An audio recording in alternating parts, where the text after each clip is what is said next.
আপনি কি জানেন আমাদের সৌরজগতেই এমন দুটি গ্রহ আছে যেখানে জলের বদলে আকাশ থেকে আক্ষরিক অর্থেই হীরার বৃষ্টি হয়? হ্যাঁ, আপনি একদম ঠিক শুনেছেন।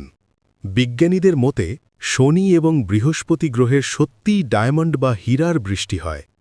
কিন্তু এটা কিভাবে সম্ভব? আসলে এই গ্রহগুলোর বায়ুমণ্ডলে প্রচুর পরিমাণে মিথেন গ্যাস রয়েছে। যখন সেখানে শক্তিশালী মহাজাগতিক বজ্রপাত হয় তখন এই মিথেন পুড়ে কার্বনে পরিণত হয়।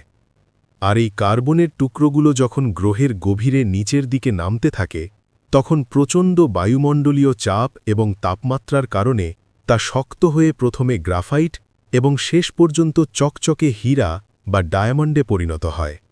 বিজ্ঞানীদের অনুমান প্রতি বছর শুধুমাত্র শনি গ্রহেই প্রায় 1000 টন হীরার বৃষ্টি হয়। আর একটা হীরার আকার প্রায় 1 সেন্টিমিটার পর্যন্ত বড় হতে পারে। কি ভাবছেন, একটা স্পেসশিপ ভাড়া করে ওখানে গিয়ে কয়েক বস্তা হীরা কুড়িয়ে আনবেন?